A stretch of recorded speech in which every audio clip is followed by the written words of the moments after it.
All right. Good afternoon to those of you on the East Coast. Good morning also to those of you on the West Coast. I'm your host, Brandon Troy, host and co-creator of Movers and Shakers Unlimited. Thanks so much for joining us wherever you're watching from. Today we have a terrific guest on tap for you. Super excited because I'm a huge fan of their work and their body of work. So let me bring them on now. So actor, musician. See, looks like we lost him for a second. Give me one moment, see if we can get him back on.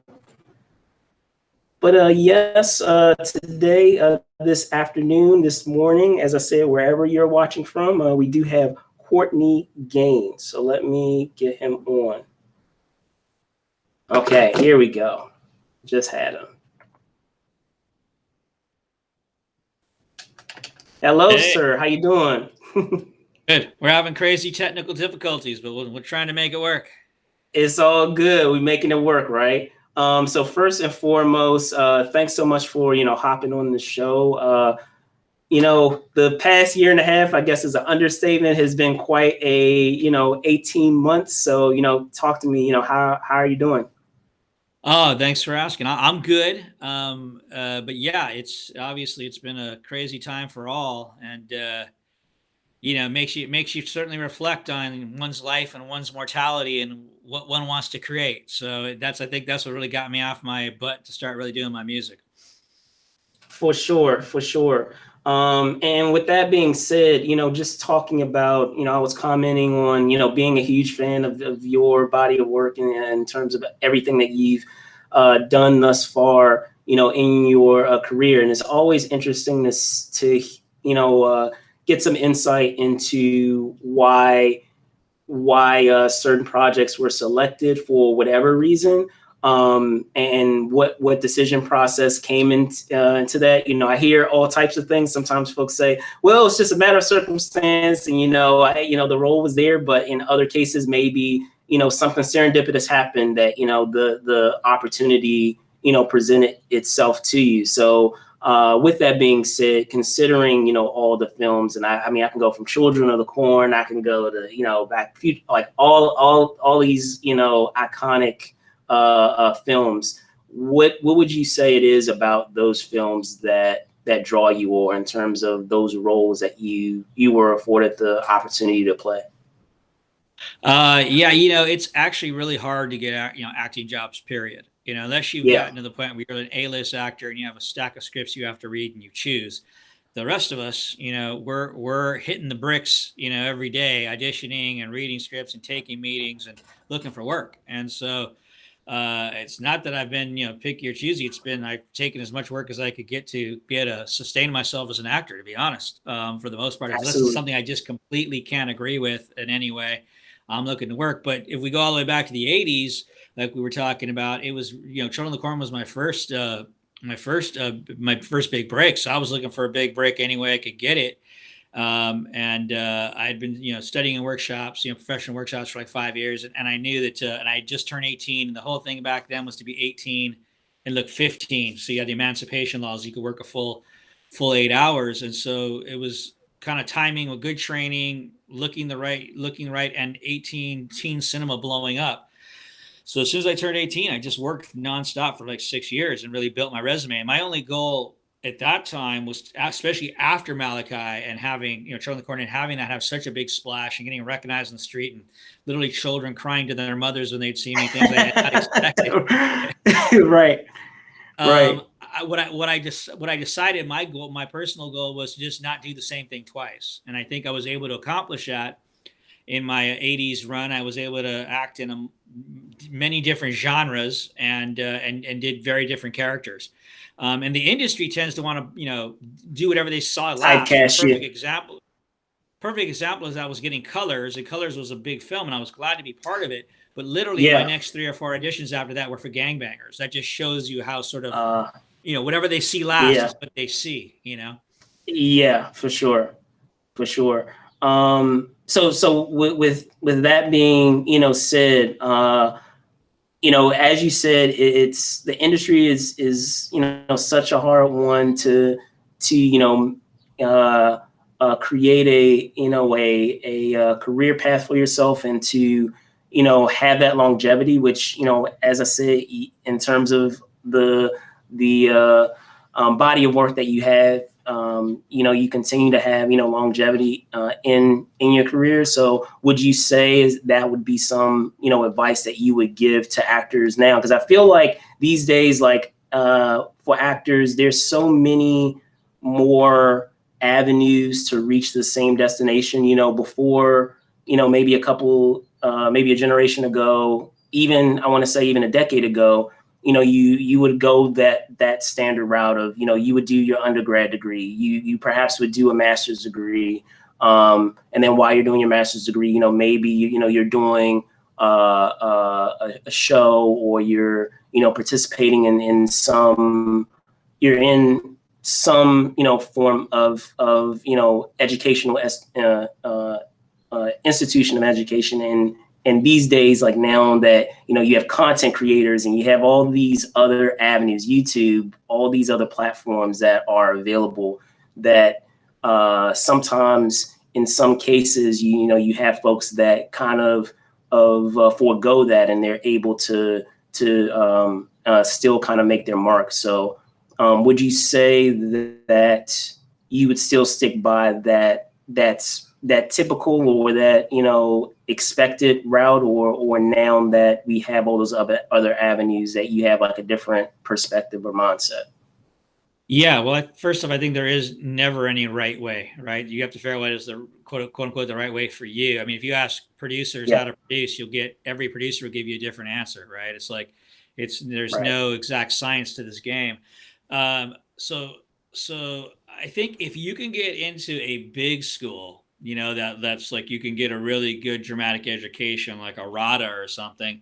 I say do it, but otherwise, if you go to just a so-so school as far as learning acting, in some ways you could waste those 4 years just being in school, whereas you could be doing something. Because the one thing about acting is literally from the moment you're born to the day before you die, you can be acting, right? It's like you can be acting literally as a Right. baby. It's crazy, right? So Right. timing, like the timing of me being in a really good professional workshop in LA and having good training right as teen cinema hit, like I said, the timing was right for me, and that helped. That helped dramatically. But nowadays, I agree though that there are so many avenues. I don't think you can just. I think if I was starting today, I think I would approach it differently in regard to I think I would learn to write. I think I would learn how to Mm. produce content. I think that I would you never should be waiting for the industry to say to find you should always be in action while you're quote unquote waiting for the next job. I was always doing theater. I was always in a band. I was always producing music videos. I was always doing something, right, between jobs, because if you sit there just twiddling your thumbs, it's like it doesn't. Activity gets activity, right? It's like you're doing something, you're busy, then you get an audition, you just go in there and you do your thing and you get out because you got something else to do. But if you're waiting around, then you get yourself real psyched out on this one opportunity you're getting, right? So it's like, but nowadays with all the content you can do, I think you need to be more than just an actor now. I think you need to be an actor, producer, editor, writer. You have to wear many hats, and there's no reason why you can't be putting content out. The likes of YouTube and all that, it kind of now become a new testing ground. Or if you time it right on a TikTok or like that, you can have a splash enough that then someone notices, and you can get in a good agency that then maybe can get you some good opportunities if you're ready, if you're trained. That's sometimes the problem with a lot of the content providers, the Instagram influencer types, is they just don't know how to act though. Really, they know how to be a personality and they know how to be popular, and there's nothing wrong with that, but they don't necessarily have the chops. But you could equate that all the way back to say, like, rappers. Like, how many of the rappers that came into becoming actors were good? A few. Like Will Smith really made that transition well. Queen Latifah's made that transition well. Some people worked, but they couldn't sustain because they didn't really have any craft behind them, right?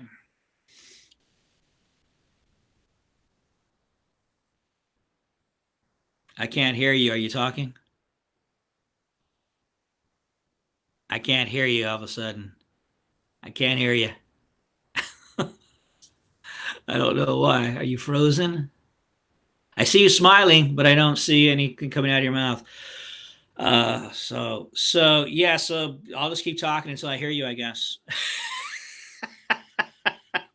But yeah, I think that that you have to wear many hats today. I don't think it's enough to just to be one thing. I think you look at like Danny Glover's kid. I can't think of his first name right now, but that guy's a perfect example of today. He's a comedian. He's a writer. He's an actor. He's a singer. He does it all, man. He does it all. You there? Wave if you're there. Oh no. I'm gonna try to hop off again, I think. Oh man. I can't hear you. I think I'm gonna try to bounce on one more time.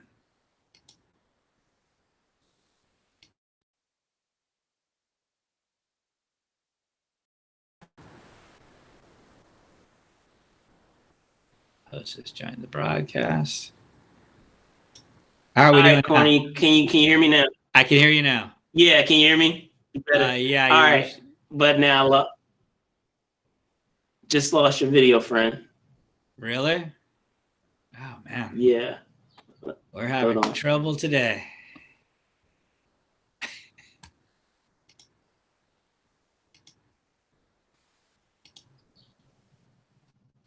All right, how about now? You good?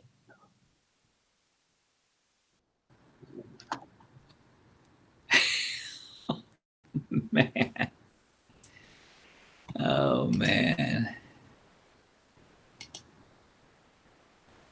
All right, Courtney, can you hear me? I can. Okay. All right, I think we're good now. Okay. All right. So as you were saying, I apologize. Go ahead. No, yeah, As you were saying, go ahead. Could be my internet. The last thing I was just saying was just that I think today you got to wear more than one hat. I was just saying, and I can't think of his first name, but Danny Glover's kid. You saying Glover? Yeah, Yeah. he's doing it all, right? He's writing, he's producing, he's acting, he's doing stand up, he's rapping, and he's pulling it all off. That's what you gotta, really be impressed with someone like him is he's pulling it all off. It's not like he's not doing well in each one of them, but it shows you today that you can do it all if you have the ability to do it all. So yeah, I think you have to wear more. I think you have to wear more than one hat, which means I think you have to study more than one discipline. I think you got to go to take a writing class, take an acting class, take a producing class. Be active and do as much as you can. For sure, for sure. And that I feel like that's a great segue in terms of talking about many talents and many hats, so to speak. Also talking about what you're doing with music. So can you speak to that and what the awesome stuff that's happening now? Sure. Go ahead. So music's always been a part of my creativity. I started taking music guitar lessons at 13, the same time I started taking acting lessons, though I was more intended as an actor to be a professional, so but I thought at some point maybe I get a record deal or something or someone, and I've had a few little ones that didn't really go anywhere. So nowadays, again, there's no gatekeeper. There certainly is gatekeepers if you want to get that record deal, but there's no gatekeepers to stop you from putting out content. So I've just decided it's time to just start putting stuff out. So I have two projects going on. One is a solo acoustic record called Acoustic Gains, and the third single just dropped yesterday. So it's called Let It Ride, and it's a very vintage bluesy vibe song, which you can find on Spotify and Apple and Deezer, and you can even find it on YouTube Music. And that's been cool, and it's been really nice to get the response on that. And then I also have a band called Ripple Street that's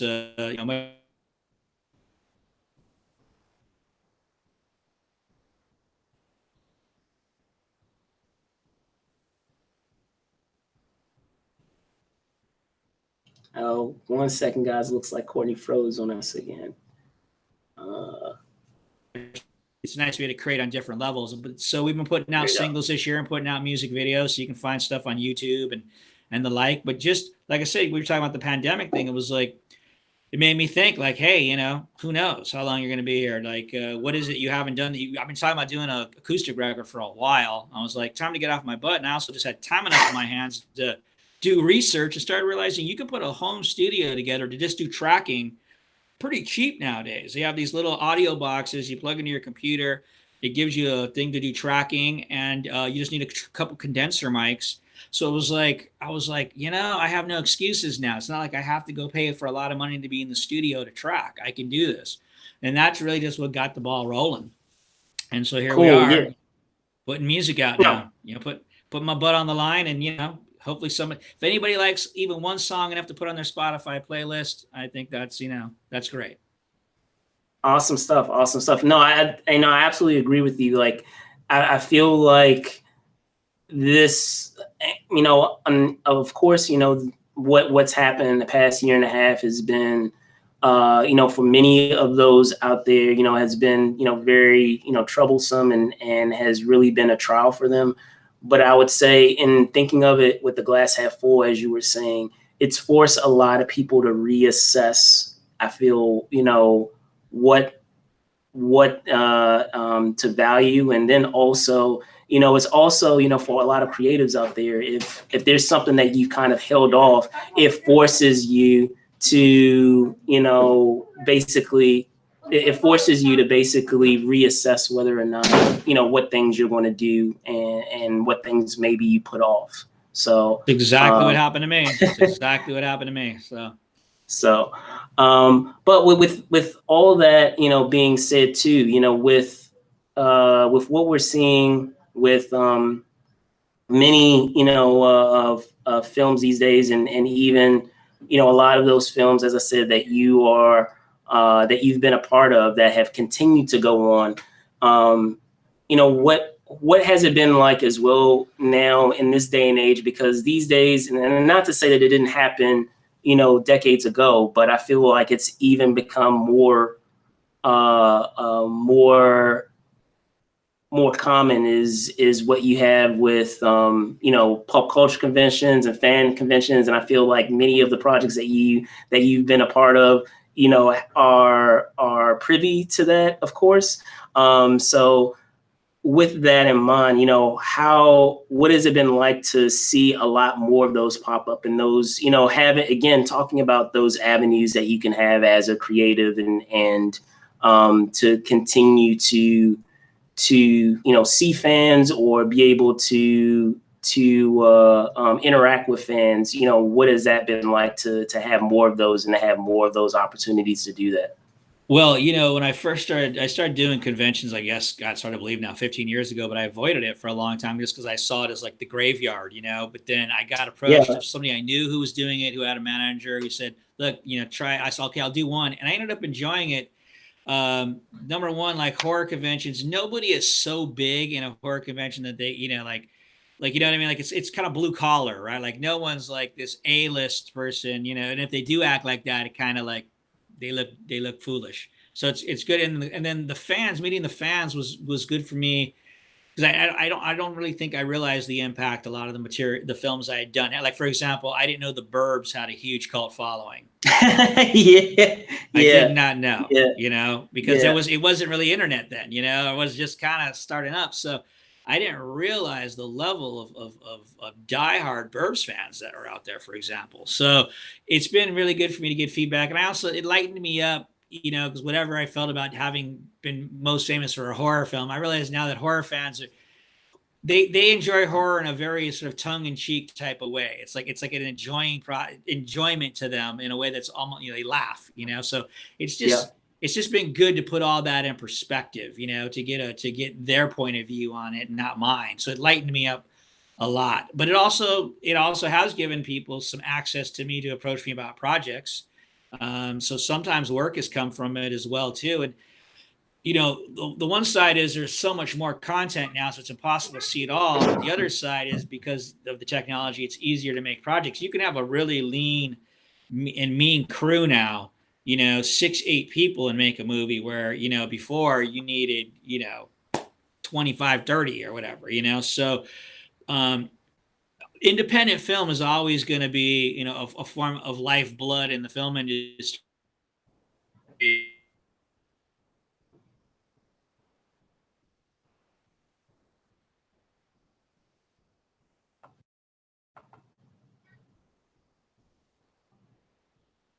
Okay. Courtney, I think you froze there just for a moment.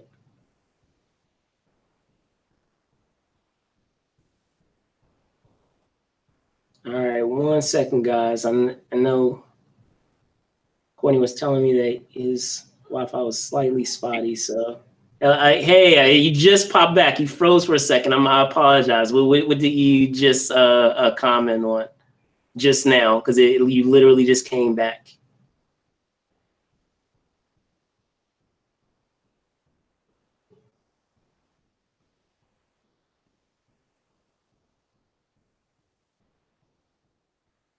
All right, it looks like he froze.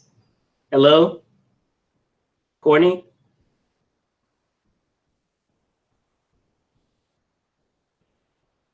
Courtney?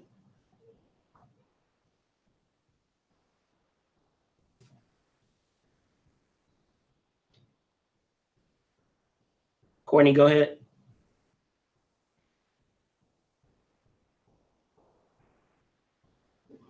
Okay, looks like he has froze on us.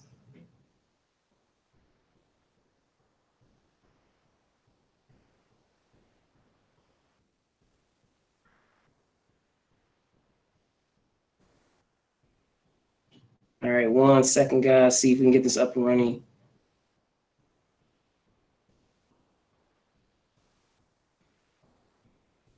See if we can get him back on.